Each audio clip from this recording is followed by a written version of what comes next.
What a great day it is to be doing some Fire Emblem.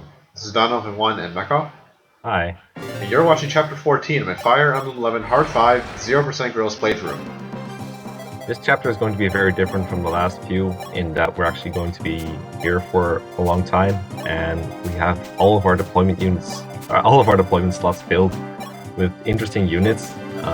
Examples of units that you might not normally see being pretty awesome are Linda, Astrum, both statisticians. We have Boa showing up, and there's George, who is going to be obtaining the Holy Parthia. Parthia is an A rank bow, and George only obtained A rank back in chapter 12, which is also when we got that bow, and it's finally going to come in handy here because George needs to deliver some heavy chip damage, and he's the only one who can use the Parthia, so look forward to that. And we're also reclassing Caeda back to her traditional Draco Knight, because there's no real fear for statisticians in this chapter, unlike the last one, because the only statistician in this map doesn't even have an airspace, so she doesn't have to worry about that. And we also killed the guy on turn 1. Speaking of things that happen in turn 1, I would say that in general the first turn is the most important and the most complex turn of a given chapter, and here is no exception. So with a meticulously planned deployment configuration, Caeda flies over the river on turn 1 to 1-hit KO an Armor Knight, which she is still capable of doing thanks to Draco Knight's insane promotion bonus to strength.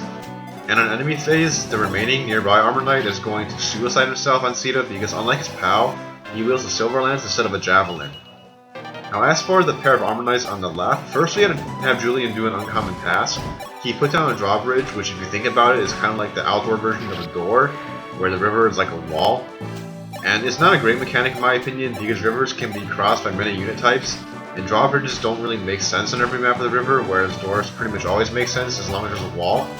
But the important thing to note here is that in this game you have to use either a thief or a master key to lower a drawbridge.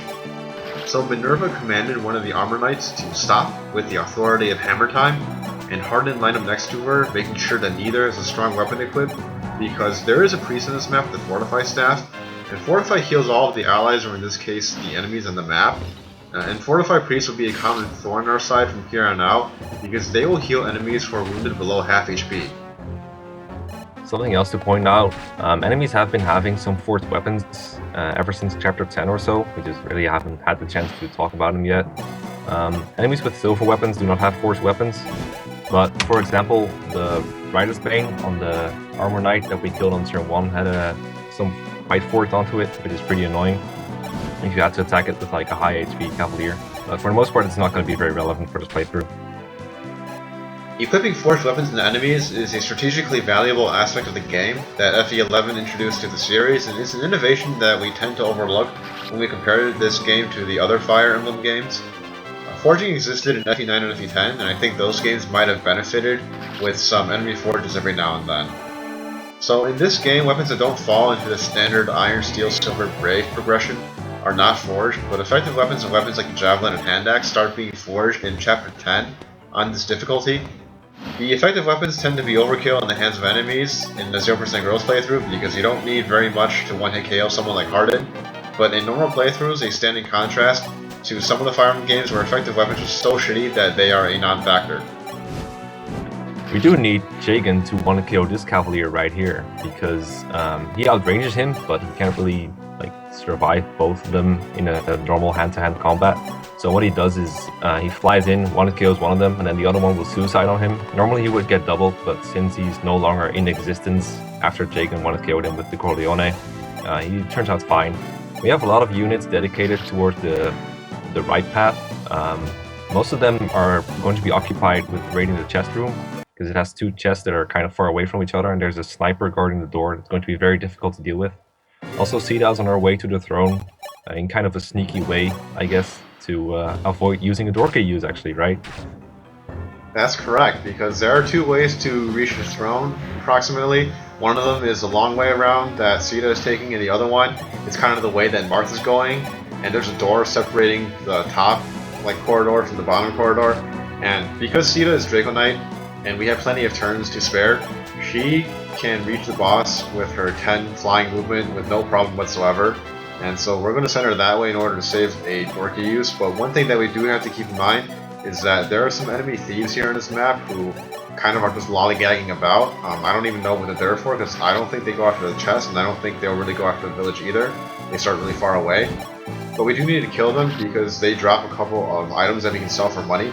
One of them drops a silver sword, the other one drops a vulnerary, and depending on how they move in the previous turns, they can actually end up blocking the one tile wide passage through this bottom corridor, and so we need to come up with a good way to kill them, and we do so with some contributions from George, Minerva, Jagan, and Jake across the wall. Yeah, my favorite is the thief that has 2 silver swords. I don't know, I guess he just doesn't feel like raiding anything. So we talked about the treasure room for a bit. There's a sniper in the doorway, and if you have a thief open that door, then the sniper pretty much is always going to wreck the thief completely, since there's no real way to get him out of danger. And it's really hard to one-harm Caeda with that sniper. So we actually have a bunch of units ganging up on him, like Minerva with her personal strong axe, and then there's George with the Parthia being so important. Right, that's kind of like the first instance in this playthrough where having like really strong exclusive access to these A-rank weapons comes into play, because you don't really think of Sniper as being a strong class, but promoted enemies in this game generally have a lot of HP, and enemies that are fast are hard to kill because they can't be doubled. So the whole reason that we had to send Marth over to this point in the map is so that the 2 Pegasus Knights that we just recruited can talk to him and recruit themselves immediately after they appear on the map. You may recall them back from Chapter 7, where they were with Minerva. Marth has to be in that position exactly, because if he were over to the right a bit more, Pala, which is a Pegasus Knight that moved to attack the Archer, would end up in a space where an enemy Archer across the wall with a Forged Longbow can one-hit KO her immediately after recruitment, kind of like what would happen to Darius in Chapter 2 if you weren't careful with how he recruited himself back then. So after that's done, Marth gets warped across the wall to the throne, and that's Chapter 14 completed in 6 turns. We will see you next time. See ya.